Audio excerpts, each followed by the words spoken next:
すごい最高様光るし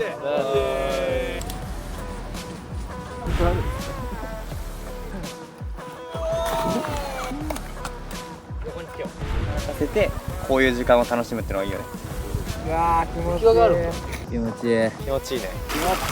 次はですね、9月20日同じように山口県光市大ちゃんも含めてやるんですけど、次はですねフェリーに乗って島に行きます。